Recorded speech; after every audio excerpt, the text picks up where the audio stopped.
Hello and welcome. I'm Johan Castell and you're watching Tech It Out. This week we'll show you a new kind of digital identity based not on passwords or even fingerprints, but your eyes. We'll see how an Australian company has created an underwater drone to map out coral reefs and stem the damage being done to these biodiverse hotspots. We'll take another look at Israel's seemingly infallible anti-drone system. We've all seen the puzzles and the questions, and these increasingly frustrating CAPTCHA symbols, but artificial intelligence bots can easily fool such simplistic identity tests. Today, even end users like you and I now need to make sure who we're interacting with online. But how do you create a tool that verifies someone's humanity? The question is fascinating and dystopian at the same time. Have a look. The human iris is even more unique than a fingerprint. It's something each of us have, and it's something that AI can't fake, at least not yet.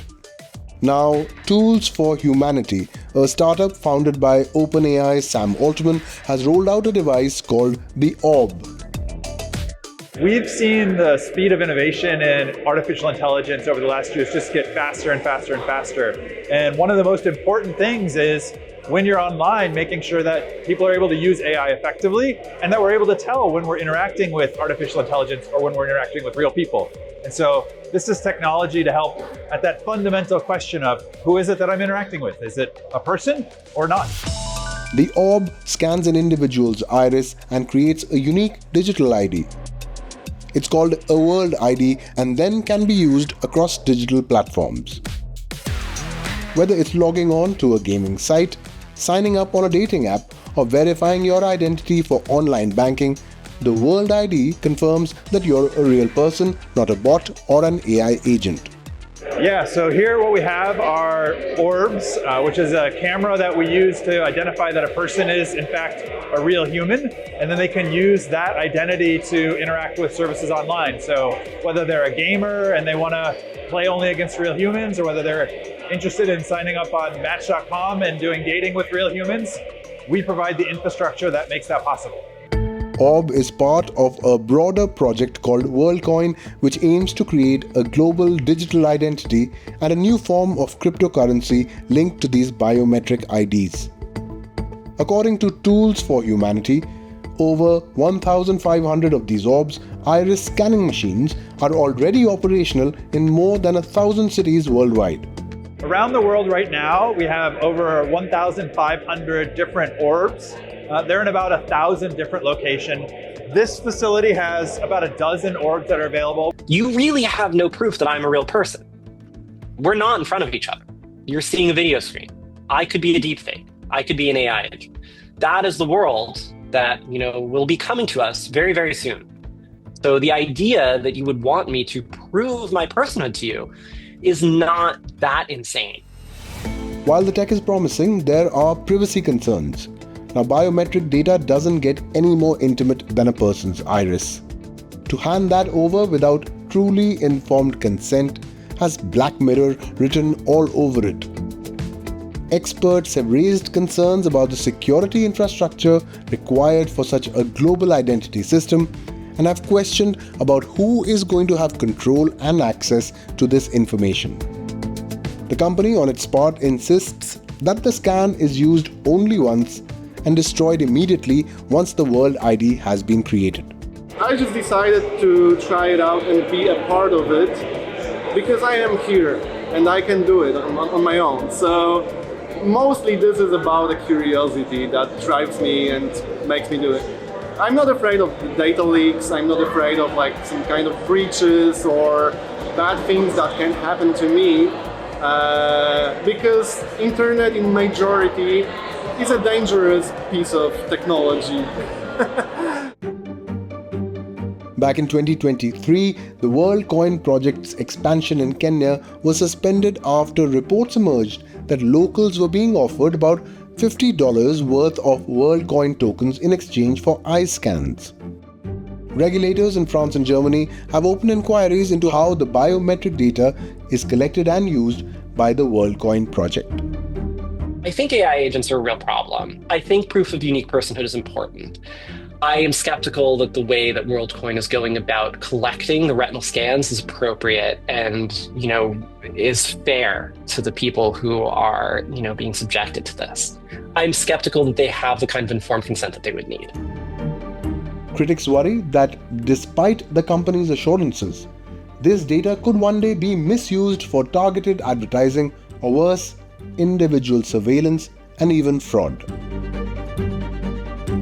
Coral reefs are as vibrant as they are fragile. The Great Barrier Reef in Australia has already suffered catastrophic damage from coral bleaching. An Australian tech startup has created hijacks, an underwater drone that's helping scientists map and monitor these marine ecosystems. If you've ever gone scuba diving near coral reefs, then you've seen the beauty and diversity of these underwater ecosystems. But coral reefs aren't just captivating to look at, they are biodiversity hotspots. They support a wide array of marine life, protect coastlines from storms, and even provide livelihoods for those who live near the ocean. But today these vibrant underwater landscapes face alarming threats from climate change, pollution, overfishing, among other irresponsible human activity. Effective conservation starts with precise monitoring and data collection. Now, traditionally, divers have performed reef surveys, but these missions are costly, tend to be time-consuming, and not to mention risky. Even Australia's iconic Great Barrier Reef, the largest coral ecosystem on Earth, has faced repeated bleaching events that have devastated its coral population.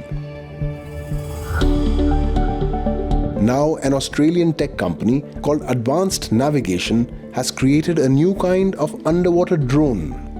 hijacks, as they call it, is revolutionizing coral reef mapping. Hijacks' low-cost and high-resolution data greatly aids in the monitoring of remote coral reefs in several ways. Firstly, it enhances safety by enabling data collection without the need to put divers into the water, and this is crucial in hazardous environments, and especially true in remote areas where there may be crocodiles or hazards such as sharks, like what we have in Western North Australia.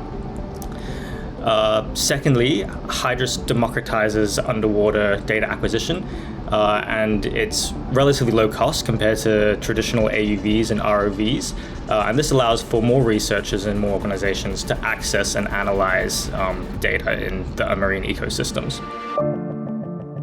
Hijacks is a compact autonomous underwater vehicle, or AUV. Recently, a fleet of 3 hijacks drones surveyed Australia's Hallbank coral reef. Working in tandem, the drones created precise 3D digital models of the seabed. That data revealed severe degradation and has helped scientists direct targeted conservation actions. The 3D model of Hallbank's bleached corals directly supports essential conservation actions. It is extremely difficult to conserve and monitor reefs if you don't have the data for it, and data like this helps guide conservation efforts. And with products such as hijacks, you can look at a reef for every 6 to 12 months and see how your conservation efforts are changing or affecting the coral health. This would allow us to precisely track the changes and quantify bleaching and monitor the success of conservation efforts. So, how does hijacks work? This compact, fully autonomous underwater vehicle operates independently without GPS or internet connectivity, capable of reaching depths up to 300 meters and operating for up to 3 hours at a stretch. Hijacks uses advanced AI and 3D mapping technologies. It captures high-resolution 4K video at 60 frames per second, ensuring a detailed and real-time picture of the seabed and the coral reefs. That can then be used for analysis. Yeah, definitely. It gives us a real valuable tool. By having a 3D model, we can measure rugosity or roughness of seabed, which is often used as an indicator of habitat complexity. If we can track changes in rugosity over time in benthic habitat, we may start picking up trends that point to shift in habitat structure. For example, drop in complexity could suggest a decline in biodiversity or overall habitat health. It's not always a perfect one-on-one relationship, but as a general rule of thumb, complexity often supports diversity. So it's a very useful metric to have. As climate change intensifies, coral bleaching events are expected to increase. Innovative solutions like the hydras will go a long way in assisting our understanding of marine ecosystems, real-time monitoring of coral reefs, and protection of the oceans. What goes up must come down, but that's easier said than done when it comes to drones used in modern warfare. As UAVs become an essential part of modern warfare, systems designed to track and intercept drones are getting equally advanced. Here's a look at some of the most advanced anti-drone weaponry being used today. From the trench warfare of the First World War to strikes by swarms of remote-controlled attack drones today. From the charge of the cavalry and troop formation tactics to artificial intelligence-powered robots and long-distance hypersonic missiles. The tools of modern warfare have changed the stakes of conventional conflict. Military superiority is no longer about sheer numbers. Instead, it's access to technology and advanced weaponry that determines who has the upper hand. As recent conflicts have borne out, drones have emerged as game changers on the battlefield. Used for surveillance and to deploy bombs, drones have proven to be versatile, cost-effective, and capable of deadly precision strikes. However, a significant new challenge has emerged. Countries are now investing heavily in anti-drone technologies, designed to neutralize unmanned aerial vehicles in mid-flight. This raises a crucial question: why develop entirely new systems when existing defense mechanisms might suffice? The reality is that shooting drones out of the sky presents unique complexities. The debris from a neutralized drone can pose a substantial risk to people on the ground, making a targeted and controlled approach essential. One such cutting-edge system is Enforce Air, developed by Defend Solutions, an Israel-based tech company. Enforce Air offers a unique approach. Instead of destroying hostile drones, it allows operators to remotely hack into invading UAVs and take control. It resembles a large computer router and can be deployed on a tripod, mounted on a vehicle, or even carried in a backpack. When an unauthorized drone enters a protected zone, the Enforce Air system can quickly detect the intruder.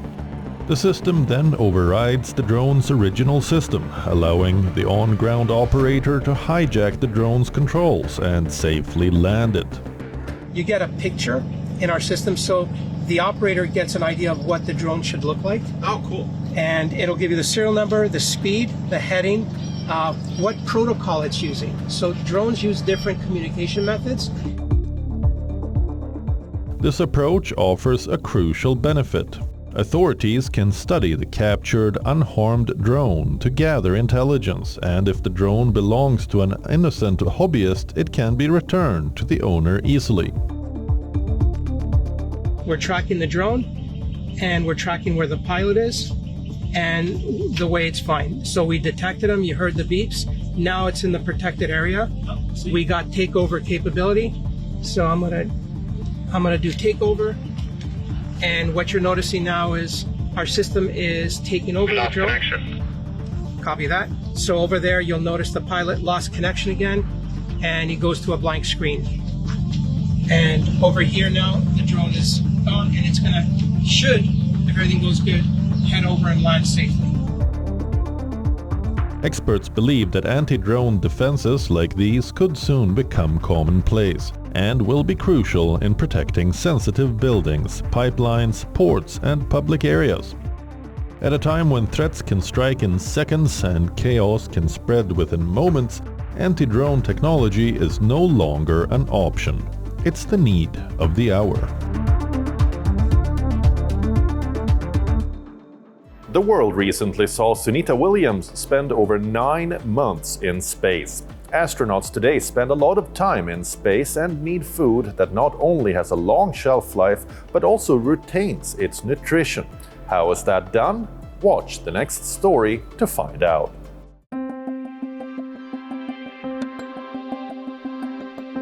In March this year, NASA astronauts Sunita Williams and Butch Wilmore returned to Earth after spending 9 months in space. Their stint on the International Space Station ended up being twice as long as planned due to technical issues with their spacecraft. Whether planned or not, astronauts today need to be prepared for long space missions. A big part of that prep involves nutrition. So how do astronauts eat or drink in space? Does food taste different in space? And how does it stay edible for a long period of time? Well, this is where technology comes into play. When it comes to crafting space food for astronauts, only a handful of countries, including the US, Russia, and Japan, are at the forefront of its development and supply.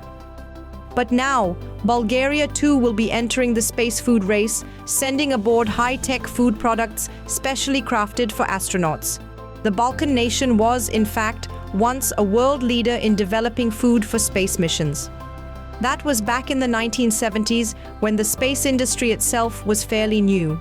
Now, after a long hiatus, Bulgaria is aiming to reclaim its place among the biggest manufacturers of space food globally. Driving this ambitious plan is a Bulgarian food tech company, Antarta. We made the decision to begin producing space food, as there are currently no other companies in the world offering exactly what we do.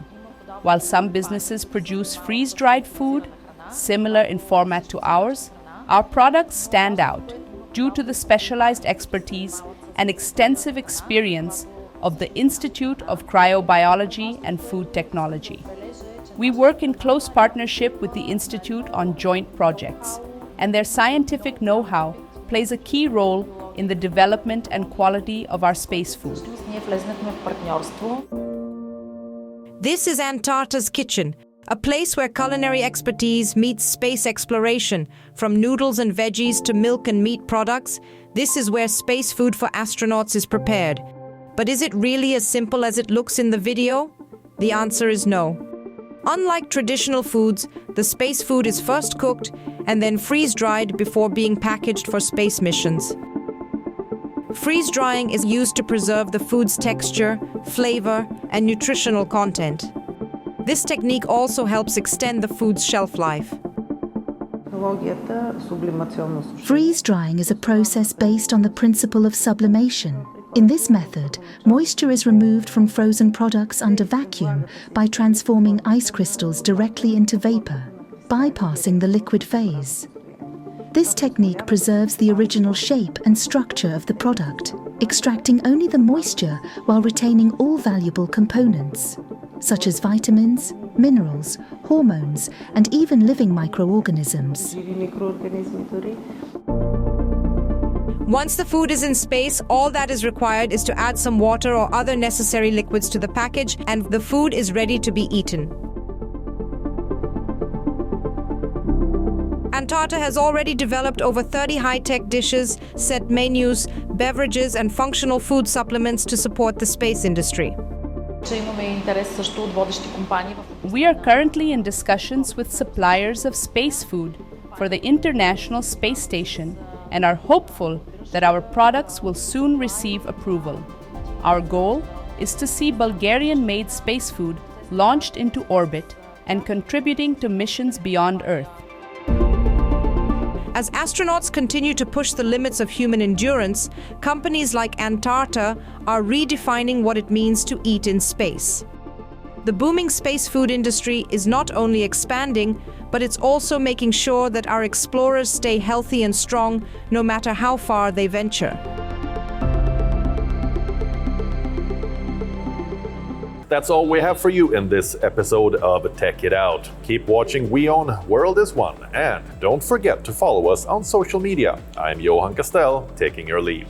See you next week.